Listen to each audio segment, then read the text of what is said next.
Ok, bueno, buenas tardes a todos. Muchas gracias por asistir de nuevo a otra sesión del Seminario de Becarios. El día de hoy tenemos a Manuel Alejandro Espinosa García Prima, que nos presenta su plática titulada Espacio de polígonos degenerados en segmentos. Gracias. Gracias. Gracias a todos los que están presentes por asistir. Bueno, les vengo a hablar de un trabajo que lleva varios años. Llevo varios años metido en eso. La primera parte del trabajo es de algo que ya está publicado.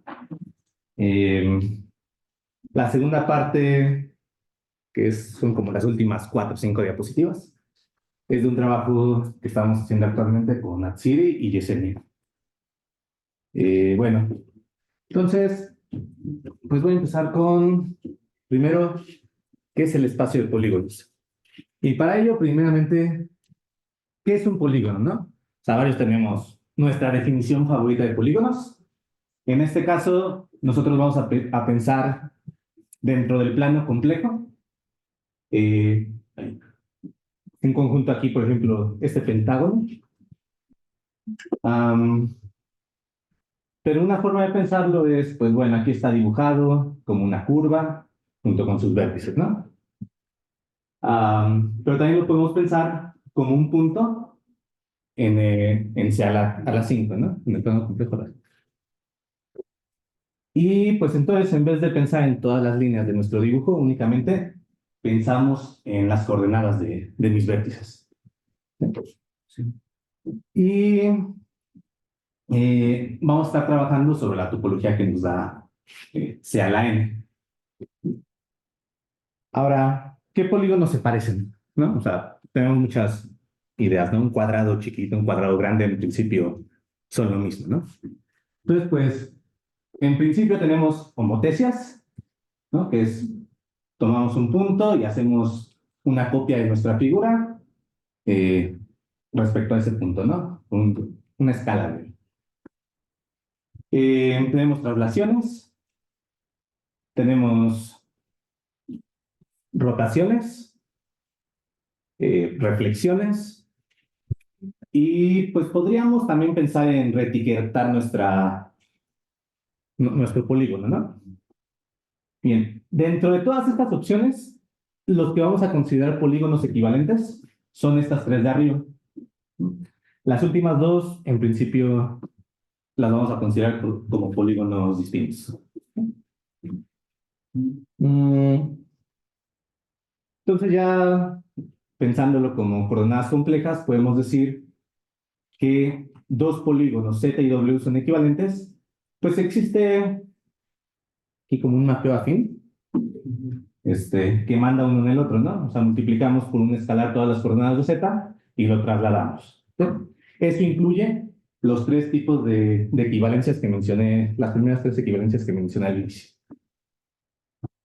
Y pues entonces 2 son equivalentes y están en la misma órbita respecto al grupo afín complejo. No vamos a considerar los polígonos degenerados a un punto. Hay varias razones por las que hacemos esto, principalmente porque en un cociente que vamos a hacer ahorita, resulta que el polígono degenerado a un punto está cerca de todo y como que no nos deja estudiar bien las propiedades. Entonces vamos a pensar en el espacio de enángulos y debería recalcar desde ahorita que vamos a pensar en n-fico, o sea, vamos a estudiar el espacio de cuadriláteros, el espacio de pentágonos, etc. Entonces, en general, el espacio de polígonos lo podemos pensar como todos los puntos en C a la n, excepto aquellos que todas las coordenadas son la misma. ¿Sí? Cociente de esta transformación afín. Si pensamos en este conjunto, que es todos los polígonos con primera coordenada 0, podemos ver que hay una copia de cualquier polígono en ese conjunto, ¿no? Simplemente trasladamos todo a que la primera coordenada sea 0. Entonces, este espacio de polígonos lo podemos pensar también de esta manera, donde esta estrella pues es nada más multiplicar por un escalar completo, ¿no? Y pues esto es el espacio proyectivo de dimensión n-2. El espacio de polígonos ha sido estudiado en varios lados.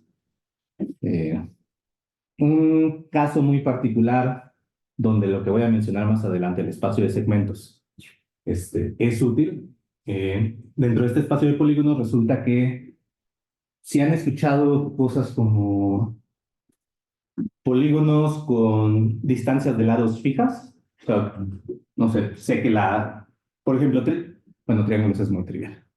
Cuadriláteros.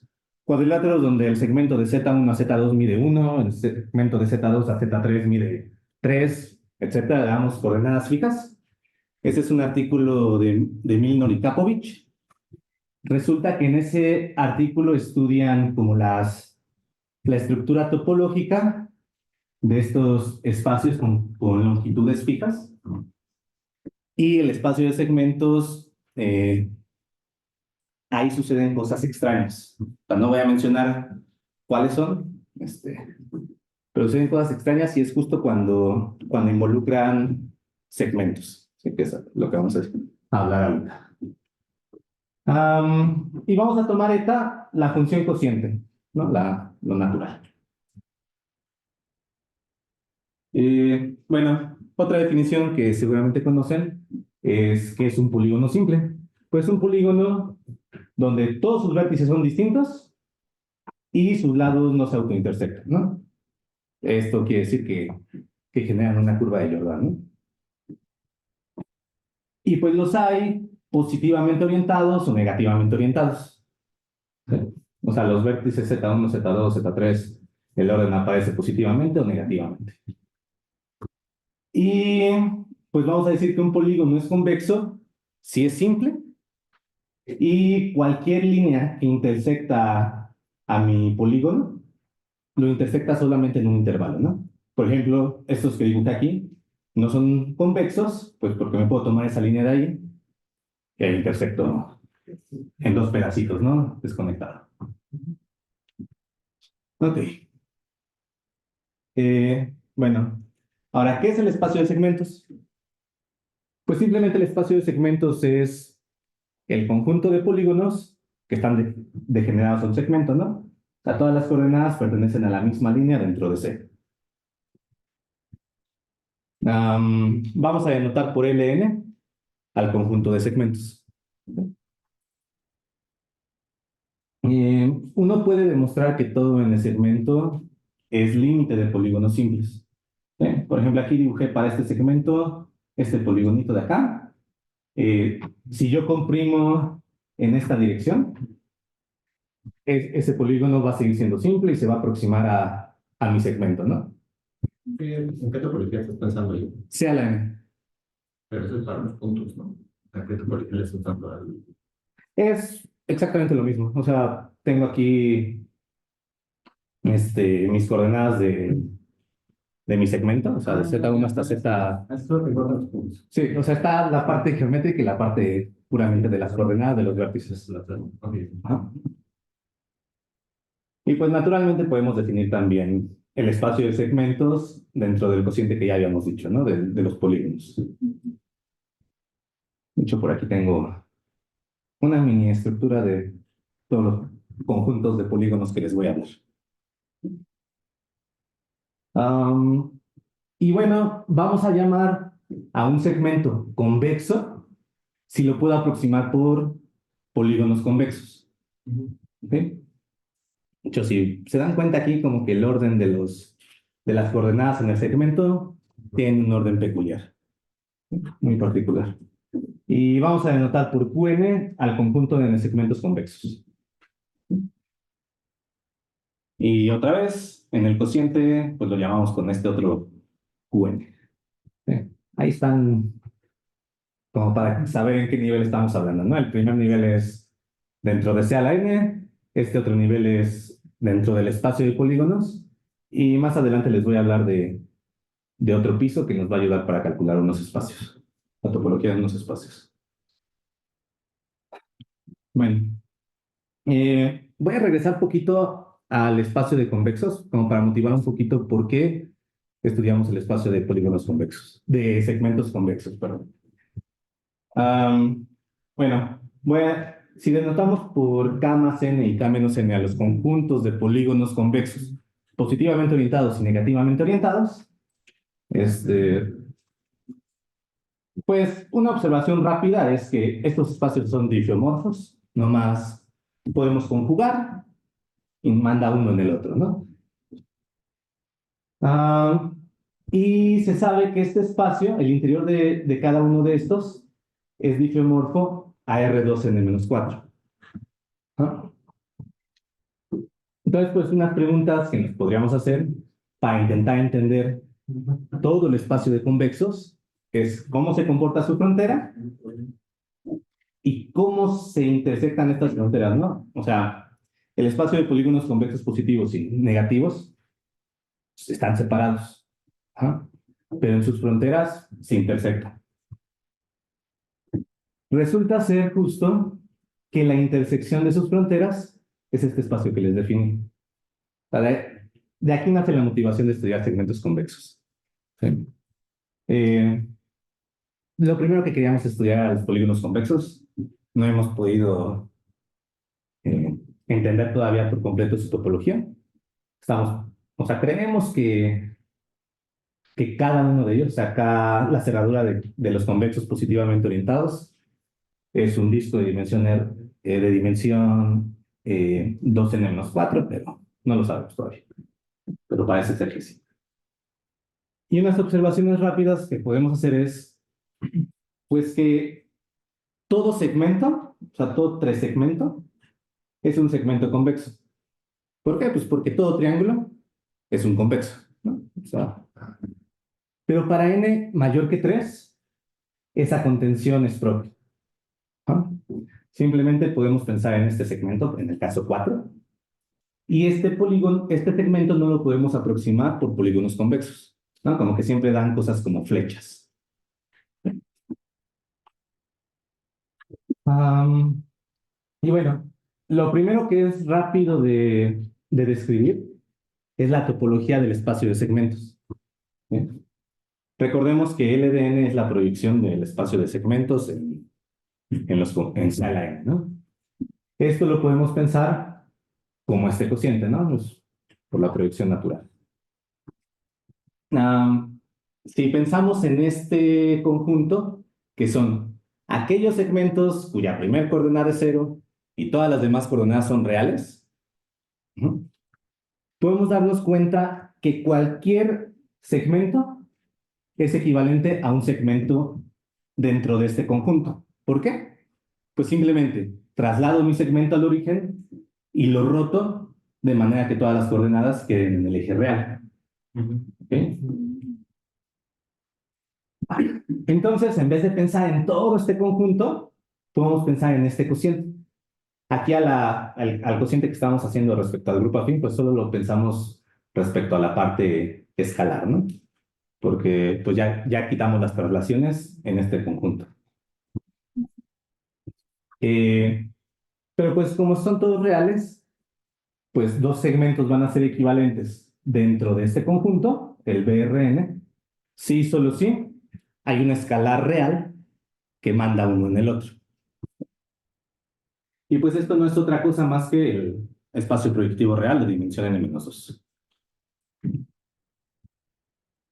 Y bueno, para poder entender la topología de QN, no es tan sencillo como aquí la de LN, que simplemente un poco de manipulación en los sobre C a la N nos resulte, ¿no? O sea, tenemos que considerar otra cosa.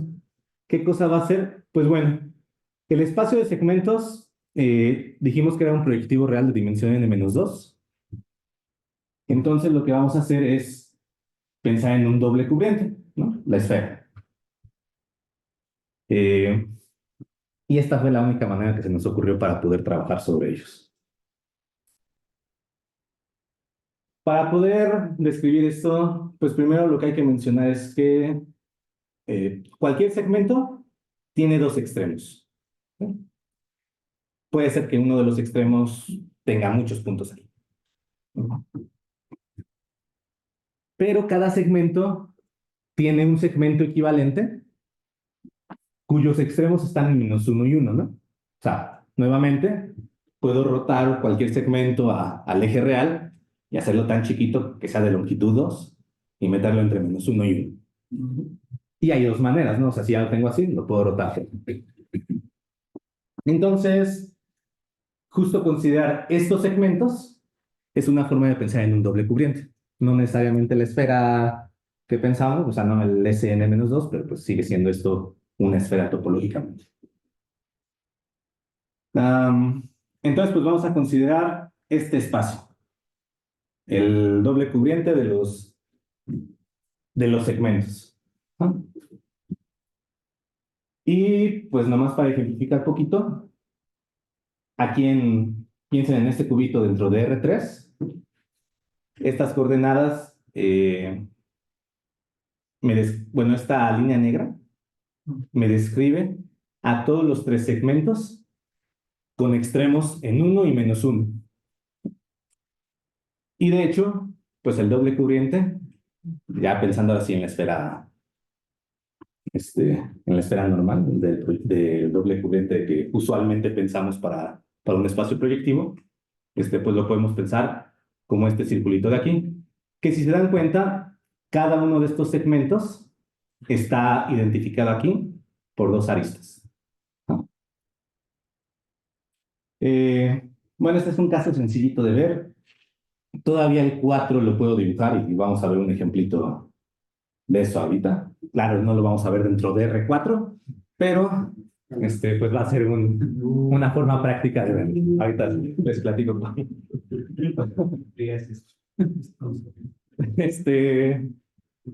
Pues bueno, podemos pensar nosotros en una estructura simplicial para este doble cubriente que les mencioné. ¿Sí? ¿Quiénes van a ser nuestros simplejos? Pues para cada elemento en el grupo de permutaciones, yo pienso en el orden que van a ir apareciendo mis coordenadas, ¿no? O sea, si estoy en los triángulos y digo que mi primera coordenada es Z2, la siguiente Z1 y la siguiente Z3, pues aquí justo lo identifico como, pues Z2 tiene que ser igual a -1, Z3 tiene que ser igual a 1 y Z1 varía entre estos. Que esto naturalmente me describe un simplejo, ¿no? Pues Ln es la unión de estos simplejos. Sí. Entonces, esta es la descripción que les mencionaba para que no iba a ser en R4. Es la forma más sencilla de verla. Esto de aquí es un cubo. ¿Ok? Esta arista de acá viene pegada aquí. Entonces eso me da como 4 caras del cubo. Y estos triangulitos de aquí arriba se pegan en el centro de la cara de arriba del cubo. Y estos triangulitos de aquí abajo se pegan en la cara de abajo del cubo. Ajá. Ahí no puse todos los pegados porque pues se podía explicar rápido así. Aquí en cada triangulito, por ejemplo, aquí que tengo Z2, Z1, Z4, Z3, lo que me está indicando es que este triangulito de acá me caracteriza, bueno, ahí están contenidos todos los segmentos, tales que la segunda coordenada es -1, la tercera coordenada es 1, y las coordenadas 1 y 4 varían entre 2 y 3, siempre con la primera coordenada menor que la coordenada 4. Y resulta que esta estructura simplicial, pues, se puede ver en cualquier dimensión, quizá no dibujada, pero pues resulta ser una estructura simplicial en cualquier dimensión. Entonces, si queremos considerar nosotros al doble cubriente de los segmentos convexos, de los segmentos convexos, o sea, si nosotros teníamos el espacio de segmentos convexos en el espacio de polígonos y hicimos doble cubriente de rescatamos ese doble cubriente de este espacio. Pues primero que nada, para identificar qué segmentos van a ser convexos dentro de esta estructura simplicial, si se acuerdan del dibujito de hace rato de nuestro polígono convexo, que les mencioné que el orden de las coordenadas estaban de alguna forma peculiar, pues resulta que si mis extremos son ZJ y ZK, mis coordenadas ZJ más 1, ZJ más 2, hasta ZK más 1, deben aparecer en orden creciente. O sea, deben aparecer de izquierda a derecha sobre esta recta. Eh, y lo mismo con las coordenadas que van de ZK hasta ZJ. Esto piensen los subíndices como módulo n. Ajá. Entonces, por ejemplo, si yo tengo este 10 segmento, yo sé que es convexo porque mis coordenadas Z3, Z4, Z5, Z6, Z7 aparecen en orden creciente acá. Y mis coordenadas Z7, Z8, 9, 10, 1, 2, 3 aparecen de manera decreciente. Entonces, resulta ser que la estructura simplicial del n se restringe bien a Qn. ¿Qué quiere decir? Que cualesquiera, que si yo tengo un punto en el interior de uno de mis simplejos, que es un convexo, entonces todo mi simplejo es un convexo. ¿Sí? Y eso, a ver, debería, o sea, simplemente se sigue de que si yo tengo un orden donde aparece, por ejemplo, este de aquí, Z1, Z2, 3, 4, pues ese orden ya me está diciendo que cualquier cosa que se vea así, con ese orden, pues va a ser convexa, ¿no? Bueno, y resulta ser que, que el espacio de segmentos convexos, este doble cubriente, tiene exactamente n por 2 a la n menos 2 simplejos. ¿Por qué? Pues simplemente elegimos una coordenada para que sea el menos 1. Tenemos n opciones para ello. Después la siguiente coordenada, en este caso, únicamente puede ser Z2 o Z4. ¿Sí? Tiene que ser el siguiente o el anterior. Entonces tenemos dos opciones. Luego, si ya pusimos, por ejemplo, Z2 y Z3, la siguiente coordenada únicamente puede ser o la anterior a ellas, que es Z1, o la siguiente, que es Z4. ¿Sí? Entonces, de todos estos segmentos, bueno, de todos estos simplejos, perdón, resulta ser que aquellos que son convexos son los que se quedan en esta bandita. ¿Sí? Entonces, pues en principio, el doble cubriente del espacio de segmentos convexos es simplemente una banda. ¿Sí? ¿Dudas? ¿Algo? Pues bueno, pudimos describir la topología de este doble cubriente para cualquier n. ¿Sí? Viene dada únicamente por un disco cerrado de dimensión n-3, cruce C1. Y les voy a dar un pequeño bosquejo de la prueba de esto. Lo primero fue como considerar estos discos más pequeños. O sea, por ejemplo, este disco azul es todos aquellos segmentos convexos cuya primer coordenada es Z1.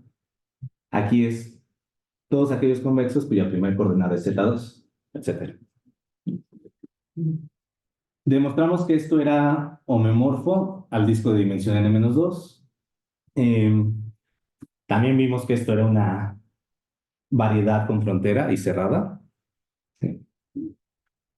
La cerradura viene simplemente de que se definió como la intersección de unas fronteras. ¿Recuerdan la frontera de los convexos, de los polígonos convexos? Y lo de la variedad, pues es muy obvio en las cosas dentro de los simplejos. De hecho, dentro de toda esta bandita, por ejemplo, es muy sencillo. En las orillas hay que jugar poquito pues si yo tengo un punto por dentro, como que lo puedo mover a la izquierda o a la derecha, y entonces tengo una vecindad o un file, ¿no? Más o menos consiste de eso. Luego también era necesario ver que dos discos consecutivos en esta construcción están pegados por un disco de dimensión 1 menor, ¿no?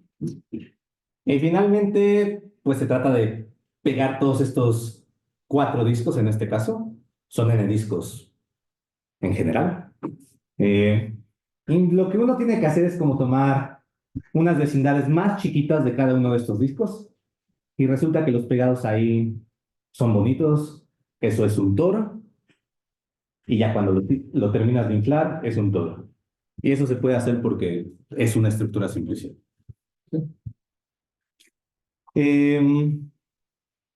Ahora, si teníamos todo esto, que mencionamos que era el doble cubriente, pero nosotros queríamos estudiar el espacio de segmentos convexos. Entonces, pues lo puedo pensar únicamente como estos dos. Estos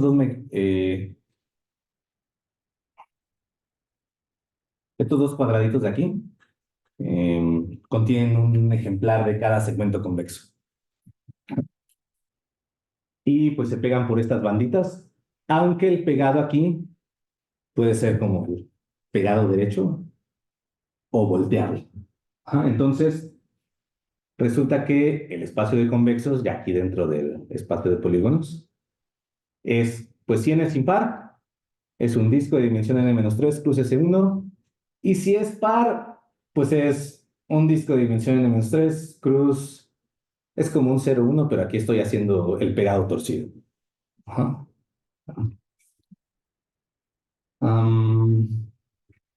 Y bueno, después de eso, esta parte del trabajo es de la primera parte que les mencionaba, que fue con Atsiri. Y esta segunda parte es de un artículo que todavía no sale, pero ya está terminándose de pulir, que es como estudiar la parte geométrica del espacio de segmentos. Lo primero que uno puede observar es que el n es una variedad de dimensión n-2, nifiomorfa a esta cosa de acá. Ay, lo que sea que quiera decir eso. No le hagan mucho caso si quieren. Pero bueno, las propiedades geométricas más interesantes de LN, y aquí debo mencionar que ya no voy a hablar acerca de polígonos convexos, únicamente voy a hablar de segmentos, pero no voy a hablar de segmentos convexos, sino únicamente de segmentos. Eh, bueno, lo primero es, quisimos estudiar el espacio tangente de esto. Bueno, aquí es la parte formal, definimos las cartas.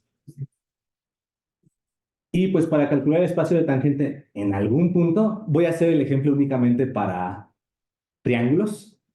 Los demás son exactamente igual. Ahorita digo a qué me refiero con exactamente igual.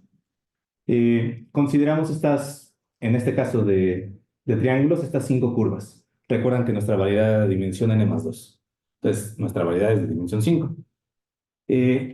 Estas 5 curvas pasan por z más b. Z más b es un punto aleatorio. Fijo, pues.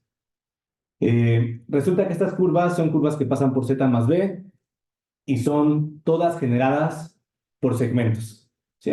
Si yo me agarro aquí cualquier S, lo que me genera esto es un segmento. Lo que me genera esto es un segmento. Entonces, calculamos las derivadas de estas curvas para calcular el espacio tangente. Entonces, pues el espacio tangente en z más b está generado por estos 5 vectores. ¿Y qué tienen de bonito? ¿Para qué menciono esto? Pues resulta ser que gran parte del espacio tangente está contenido en LN, ¿no?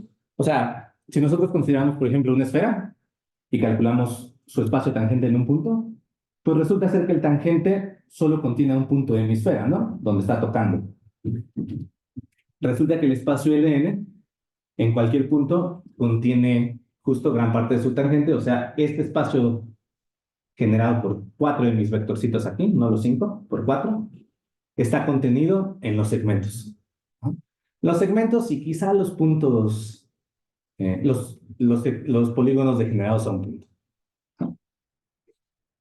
Entonces, pues, esto lo que hace es pensar como no sé, imagínense, pues el cilindro, por cualquier punto, tomen 2 tangentes, bueno, el plano tangente, hay una recta del cilindro en la que sí está contenida el tangente, ¿no? Pero para todo lo demás no está contenido.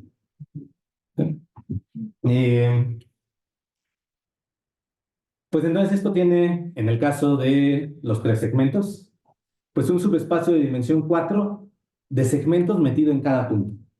¿Sí? O sea, tengo mi variedad de dimensión 5, me tomo un punto, me tomo el espacio tangente a ese punto.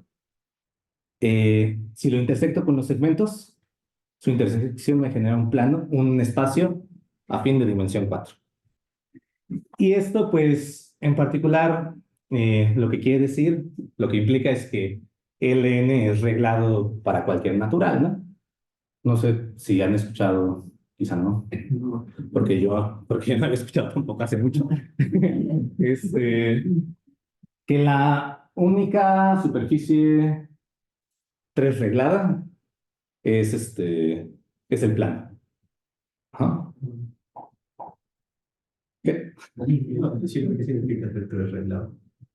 Claro, no he dicho reglado, ¿verdad? Ah, sí, perdón. Algo está arreglado. Sí, por cualquier punto de mi variedad puedo encontrar K rectas que pasan por ese punto y que están completamente contenidas en la variedad. Ajá. Entonces, por ejemplo, el cilindro es una variedad 1 reglada porque por cualquier punto pasa una recta que está completamente contenida. Ajá. Eso.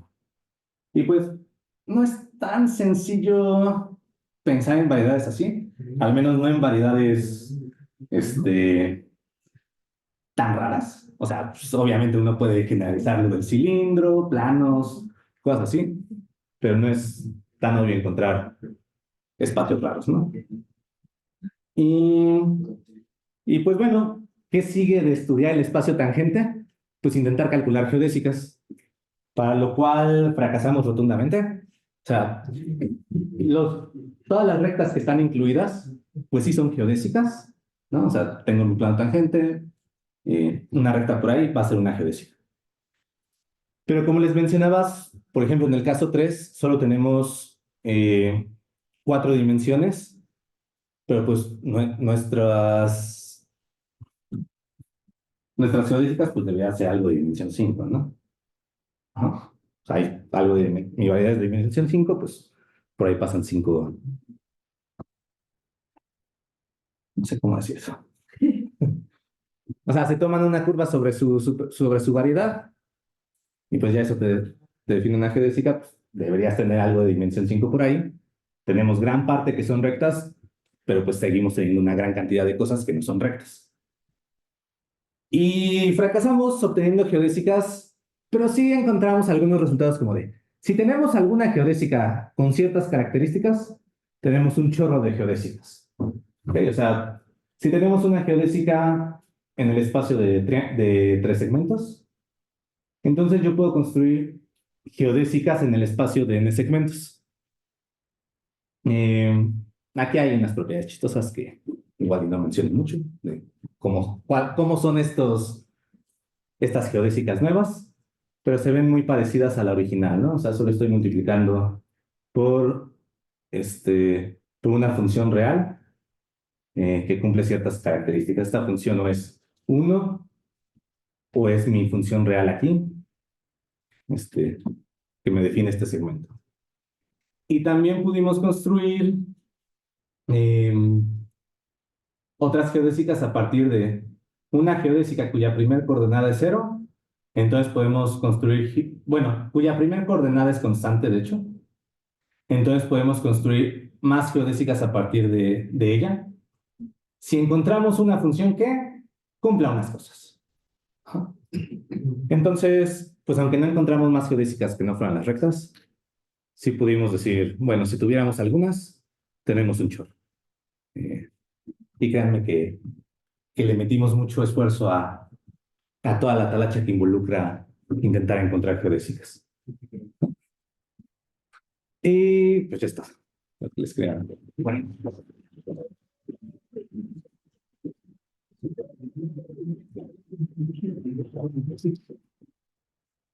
¿Alguna pregunta para Irma? Respecto a lo que estaba. Perdón, No, sí.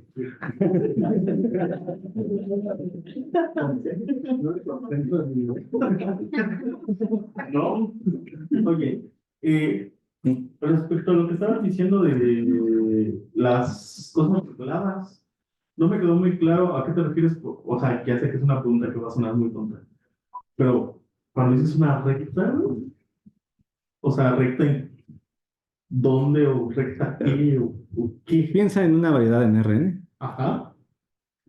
Entonces, pues dentro de esa variedad caso, el caso que mencionaba, por ejemplo, el cilindro, tú te tomas cualquier punto de tu cilindro. Me refiero a la superficie del cilindro, claro. Ajá, ajá. Eh, tómate un punto ahí y tú puedes... No, sí, sí, sí, pero por ejemplo, o sea, un ecuador en una esfera, ¿es una recta? No. O sea, son rectas euclidianas, si quieres pensarlo así o algo así. Estás hablando, es solo eso. Solo rectas. Ok, Sí. va, es cierto.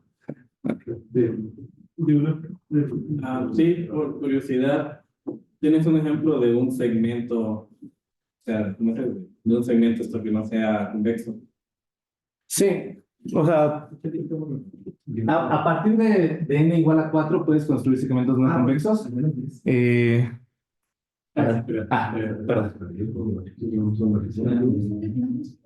Perdón. O sea, un segmento va a ser no convexo si no cumple esta propiedad. ¿Ok?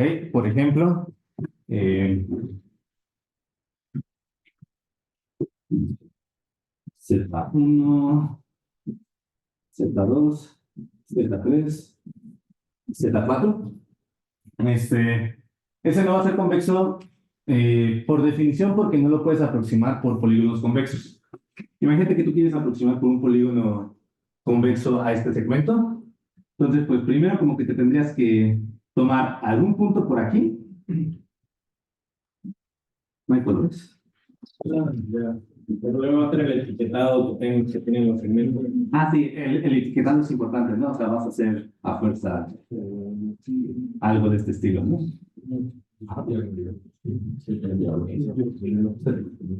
Gracias. No.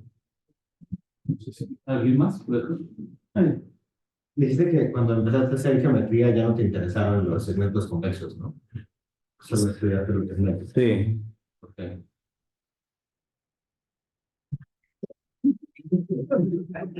Pues más bien, quizá porque nos enfocamos a entender la geometría del otro. Pero pues si ya entendiste muy bien la topología de los convexos, ¿por qué no? Pero la geometría ahí. Porque déjame pensar un poquito.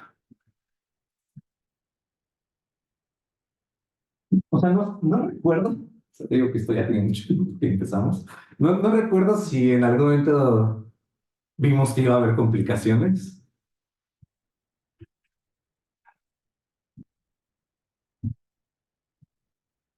No me imagino ahorita complicaciones. Este, pero tampoco veo que sea. O sea, a ver.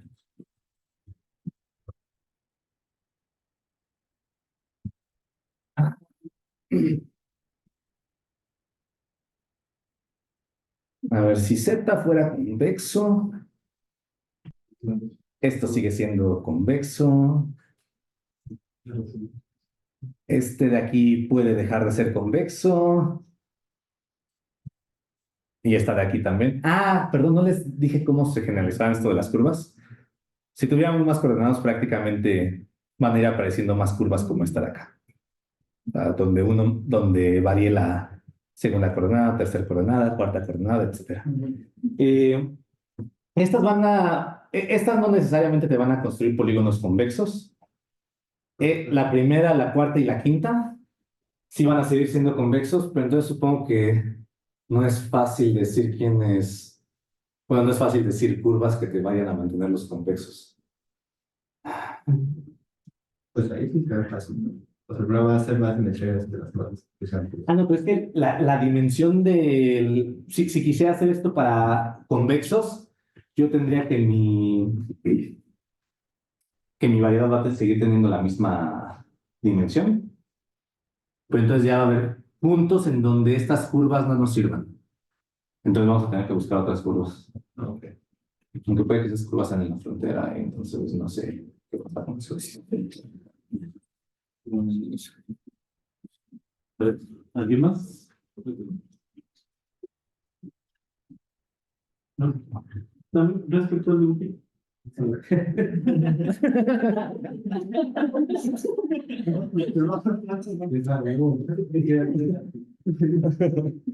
Chavas. Resulta el dibujito que tenías ejemplificando los. Ajá, ese dibujito. Los puntos donde concurren cuatro, es que todos se están juntando en un punto, ¿no? ¿Y son distintos? ¿Esos cuatro puntos? Sí, por ejemplo, este punto de aquí abajo son los segmentos, bueno, es el segmento cuya, pues bueno, la primera coordenada pues tiene que ser Z1. Y las demás se pegan, ¿no? En algún sentido. Las demás, las tres se me hace que van para allá. O sea, porque en particular, aquí tú tienes que Z2 es el más grande, pero también tienes que Z2 es el más chico. Bueno, no, es el más grande de estos tres, aquí lo tienes, ¿no? Y aquí tienes que es el más chico de estos tres, y puedes ver eso para cualquiera de esas tres coordenadas. Un punto, por ejemplo, aquí, este va a ser Z4 igual a Z1, y Z2 igual a Z3. Ok, ya. O sea, de hecho, la dimensión donde se te está intersectando te dice cuántos de los puntos son iguales, ¿no? Esta línea de aquí son los segmentos donde tienes Z1 igual a Z4, la última coordenada Z3 y la otra coordenada variando aquí en medio. O sea, la dimensión sí te dice propiedades acerca de cómo son los segmentos de ahí. Gracias. Luis. Ajá. Ya es como una o sea, el espacio de los segmentos es como para tus polígonos como el más degenerado de todos, ¿no? Todos se aplastó a una vez. Pero tienes otros donde nada más pides como que dos sean colineales o tres sean colineales o cuatro así. No sé si te imaginas cosas así, Z1. Ajá. O incluso pues, que un Z5 está en ese segmento entre el 3 y 4, cosas así. Ajá. ¿Has intentado como hacer el mismo análisis de ver cuándo esos son convexos y topológico, pero en este caso? Cualquier cosa que esté planita, bueno, que no tenga como interior, digamos, va a ser convexo, bueno, va a ser límite de convexos únicamente Cumple la relación que ya encontraste. si es segmento y cumple las relaciones. Porque pues, o sea, sí preguntaste para convexos, ¿verdad? Ajá. Los convexos son compactos, ¿no? Entonces el límite va a seguir siendo bueno, los polígonos convexos son compactos. El límite de una asociación de polígonos va a seguir siendo un compacto en ese caso de que sean compactos, el el límite de convexos va a ser convexo. Entonces, en particular, si tú tienes algunos puntos no colineales y este límite de convexos, a fuerza debes agarrar todo el interior. Estos sí pertenecen como a estas cosas sí pertenecen a la frontera de polígonos simples, tanto positivamente orientados como negativamente orientados. Pues nomás te acercas como en esta flechita así, ¿no? Positivamente y por dentro negativamente. ¿Y qué pasa si lo cierras ahí como triángulo y más bien lo piensas como? O sea, algo tipo Z1, Z2. Luego Z4 está en medio. Y luego me regreso Z5, Z6. Ajá. Algo así extraño. Pues no sé, ni siquiera ya es simple. Entonces, y ya no es límite de simples eso, entonces. Esta fuerza va a tener. Según No, yo, pero no no va a puede ser. ser como Z1, Z2, Z3, Z4, Z5, Z6, ¿no? Empieza como un hexágono que esté aplastando el mismo. Ah, Ajá. Z5 y Z6. Ajá. Este, Sí pertenece a la frontera de los polígonos convexos. Ajá, y de hecho, pues, lo que había mencionado de que habíamos intentado estudiar al conjunto de polígonos convexos, prácticamente su frontera se define en espacios de segmentos convexos, bueno, en segmentos convexos, en cosas donde pues sí hay dos coordenadas iguales, porque pues esto no es simple, pero te puedes acercar ahí. Y, y en cosas convexas simples, no Z2, Z3, Z4, donde este punto, donde haya un vértice en la línea de otro. Y exactamente cosas que cumplan esas tres características, posiblemente más de alguna de esas dos características al mismo tiempo, son exactamente esos los que pertenecen a la frontera de polígonos convexos. Ah, Entonces, pues nos hubiera gustado entender, de hecho entendemos los tres tipos, pero no la... pero no el pegado. Ajá. Ay, pues de hecho, de aquí de lo que les mencioné, de este resultadito de aquí, pues este es el lugar donde se pegan esas dos bolas que dije que eran los convexos, ¿no? Ven que dije que el interior de los polígonos convexos positivamente orientados era un R2N-4. Resulta que esas dos cosas, su cerradura se pega por estas cosas, por algún coso homomorfo a esto.